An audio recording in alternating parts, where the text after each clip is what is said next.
Hi guys, welcome back to our channel review जी के। तो यहाँ पे जो यूपीएससी सीएपीएफ का पेपर होता है, हम उससे रिलेटेड यहाँ पे कुछ चीज़ें डिस्कस करेंगे। तो आप देख सकते हो, सबसे पहले सिलेबस, और फिर जो पिछली कुछ कट ऑफ्स गई हैं वो, और जो आपका प्रिपरेशन का तरीका होगा वो। तो फिर सबसे पहले हम यहाँ पे शुरू करते हैं थोड़ा सिलेबस से रिलेटेड चीज़ें। तो मैथ्स और रीजनिंग के जो मेन क्वेश्चंस आते हैं वो आते हैं आपके लगभग 14 to 15 क्वेश्चंस। तो लास्ट ईयर में 15 आए थे, शायद उससे पहले 15 आए थे, उससे पहले 16 आए थे। तो हर पेपर में लगभग 15-16 क्वेश्चंस आते रहते हैं मैथ्स और रीजनिंग के। तो मैथ्स और रीजनिंग में जो मेन टॉपिक्स हैं वो है आपके ये लॉजिकल रीजनिंग हो गया, क्वान्टिटेटिव एप्टीट्यूड हो गया, और उसी के अंदर आते हैं न्यूमेरिकल एबिलिटी और डेटा इंटरप्रिटेशन। तो मैथ्स और रीजनिंग का यहाँ पे बहुत ही बड़ा रोल होता है आपको एक मेरिट के अंदर लाने का, या अगर आपको आपका कट ऑफ क्लियर करना है उसे क्लियर करने का। तो बहुत ही ज़्यादा इंपॉर्टेंट है मैथ्स करने के लिए। तो लॉजिकल रीजनिंग में कुछ इस तरीके के जो आपके टॉपिक्स है वो आते हैं, जैसे blood relations, calendars, direction, clock, data sufficiency. तो हमने अभी 2023 और 2022 की वीडियोस बनाई हैं। तो उसमें कुछ, जैसे आपने देखा होगा, ब्लड रिलेशन के क्वेश्चन थे, डायरेक्शन का एक क्वेश्चन था, क्लॉक का भी एक क्वेश्चन था। तो इस तरीके की चीज़ें आती रहती है। तो हम कोशिश करेंगे कि एक सेपरेट वीडियोस में ये सारे जितने भी टॉपिक्स हैं, और भी बहुत अलग अलग टॉपिक्स हैं जो आ सकते हैं या पहले कभी आएंगे, हम वो भी देखेंगे और उनके लिए प्रैक्टिस करेंगे। तो उसका जो अगला टॉपिक है वो आपका होगा जो एप्टीट्यूड रिलेटेड है। तो एप्टीट्यूड मेन यहाँ पे बहुत ही ज़्यादा इंपॉर्टेंट है, क्योंकि जो आपके 15-16 क्वेश्चन आते हैं उसमें लगभग 11-12 क्वेश्चन होते हैं डायरेक्टली क्वांटिटेटिव एप्टीट्यूड के। तो इसमें जैसे हो गया डेटा इंटरप्रिटेशन, कि आपको मान लो वो दे दिया होगा एक सेट ऑफ डेटा, उसमें आपको मीन, मीडियन, मोड निकालना हो, या कुछ और अलग अलग वैल्यूज़ निकालनी हो उस तरीके से। फिर दूसरा है परसेंटेज। परसेंटेज ही बहुत ज़्यादा इंपॉर्टेंट है और हर पेपर में लगभग एक क्वेश्चन आया ही है। तो ये नंबर सीरीज़ मतलब जैसे 1 2 3 एक AP बन गया, इस तरीके से अलग अलग तरीके की सीरीज़ है, उससे रिलेटेड हर बार क्वेश्चन आया है। तो ये पिछले हमने जो 2-3 पेपर करे हैं उसमें भी आ चुका है ये क्वेश्चन। प्रॉफिट लॉस भी बहुत इंपॉर्टेंट है, सिंपल इंटरेस्ट और कंपाउंड इंटरेस्ट। तो ये थोड़े कॉम्प्लेक्स क्वेश्चन बना देता है कभी कभी कंपाउंड इंटरेस्ट वाला, पर ये हम अभी इतने अच्छे तरीके से करेंगे कि आपको ये ईजी लगे। तो यहाँ पे एज प्रॉब्लम ये भी हर बार आता है लगभग। और फिर यहाँ पे देख लो वाइक, वर्क एंड टाइम और पाइप सिस्टम, इनमें से लगभग हर बार किसी ना किसी एक टॉपिक से क्वेश्चन आते रहते हैं। उस तरीके से अभी जैसे प्रोबेबिलिटी से तो पिछले शायद 2 साल में नहीं आया, पर उससे पहले आते थे। तो यहाँ पे मेंसुरेशन, परम्यूटेशन, कॉम्बिनेशन और ज्योमेट्री, इन सब से लगभग हर बार 2 से 3 क्वेश्चन आते रहते हैं। तो अभी देखा होगा शायद हमने पिछले पेपर में एवरेज से भी एक क्वेश्चन लगाया था। रेशियो एंड प्रोपोर्शन के भी आते रहते हैं। पार्टनरशिप अभी नहीं आया, शायद नहीं आया, पर ये बहुत इंपॉर्टेंट टॉपिक है और कॉम्प्लेक्स भी है थोड़ा।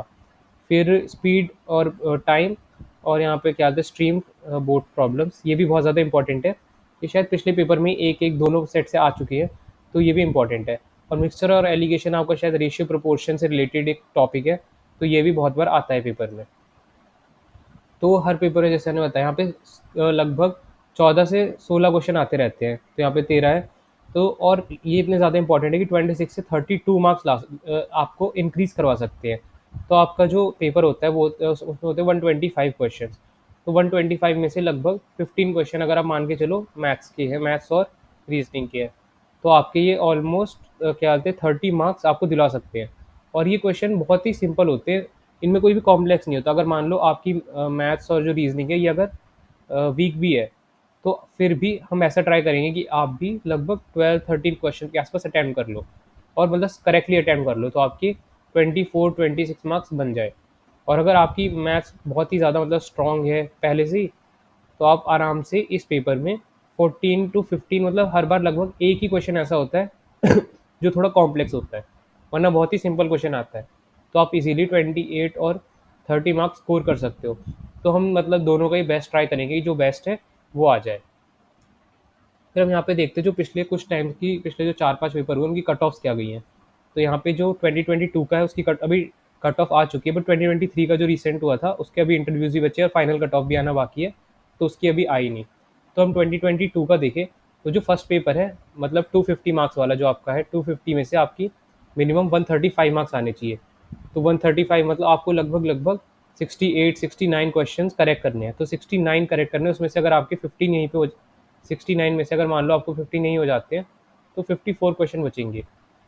तो ये बहुत ही ज़्यादा, मतलब एक देख सकते हो आप, जो 30 मार्क्स हैं वो आपको यहीं से मिल जाएंगे।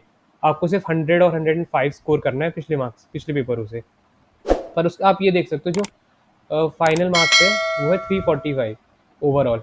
तो आप थोड़ा बहुत अगर आइडिया लगाओ इन दोनों को ऐड करने का भी, तो जो मतलब जो फाइनल स्टूडेंट है जनरल कैटेगरी का, उसके 135 से ज़्यादा ही हो, मतलब एवरेजली ज़्यादा होने चाहिए, 138 स्कोर हो या उससे ज़्यादा हो।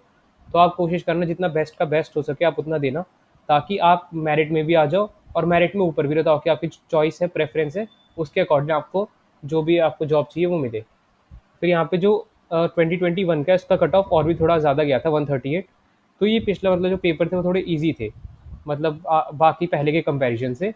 तो इनका कट ऑफ इसलिए थोड़ा सा हाई गया था और इनमें वैकेंसीज भी कम आई थी। तो वैकेंसी वैकेंसी जो होती है वो बहुत ही ज़्यादा इंपॉर्टेंट रोल प्ले करती है आपकी जो कट ऑफ है उसमें। तो जैसे जैसे वैकेंसी कम होगी उतनी ज़्यादा क्या कहते कट ऑफ जाएगी। पर जो भी 2023 का पेपर था उसमें आपकी वैकेंसी बढ़ गई थी, जो मोस्ट एक्सपेक्टेडली उसकी कट ऑफ 125 के आसपास गई होगी। तो 128 और 138 और 125 के बीच में पूरे 13 मार्क्स का गैप आ जा रहा है, तो ये बहुत ही ज़्यादा बड़ा गैप है। इसी तरीके इस बार की वैकेंसी ठीक ठाक है, तो आप एक्सपेक्ट कर सकते हो कि अगर पेपर के बाद तो आपको पता चलेगा ही, पर एवरेज 130 के आसपास कट ऑफ जानी चाहिए। तो आप ये देख सकते हो जब पहले एग्जाम होते हैं वो 2020 में या 2019 में, तो उनकी कट ऑफ बहुत ही ज़्यादा हाई, बहुत ही ज़्यादा मतलब हाई नहीं जाती थी। तो ये है जैसे सिर्फ 117, और जब वो थी पिछली 138, तो देख सकते हो पूरे 21 मार्क्स का गैप है। तो जो पहले के पेपर होते थे वो थोड़े कॉम्प्लेक्स भी होते थे, और फिर जो लोग जाते थे उनको मतलब थोड़ा आइडिया कम होता था, पर अब हर किसी के पास मतलब ऑप्शंस है पढ़ने के लिए। तो आपके पास भी जब ये ऑप्शन मिल रहा है तो आप भी कोशिश करिए कि जितना हो सके अपना बेस्ट दे।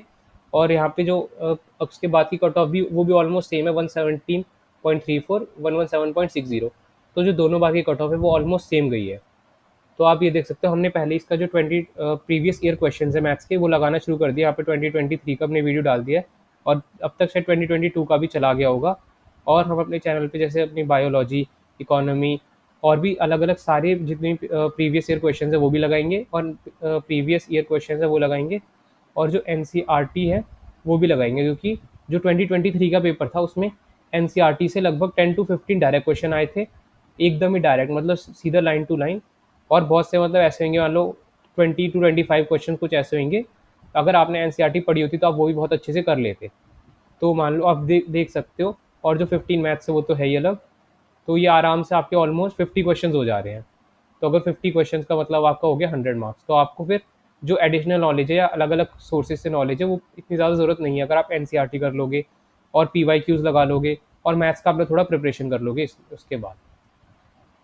तो यहाँ पे हम थोड़ा डिस्कस करते हैं कि हम अपने चैनल पे किस तरीके से चलेंगे। जैसे अभी हमने 2023 का PYQ डाल चुका है, और 2022 का भी डाल चुके हैं। तो अब हम कोशिश करेंगे कि अब 2-3 और पेपर यानी 2020 और 2019 और 2021, इन तीनों के भी हम डाल देंगे। तो जो ये स्ट्रैटेजी ऐसा होता है, मान लो अगर आप पहले जो प्रीवियस क्वेश्चन है वो लगाओगे, तो आपको एक आइडिया हो जाएगा कि कौन कौन से क्वेश्चन आ रहे हैं। मान लो कौन से टॉपिक के ज़्यादा आ रहे हैं, कौन से टॉपिक के कम आ रहे हैं, कौन से टॉपिक मतलब यूपीएससी ज़्यादा पूछता है।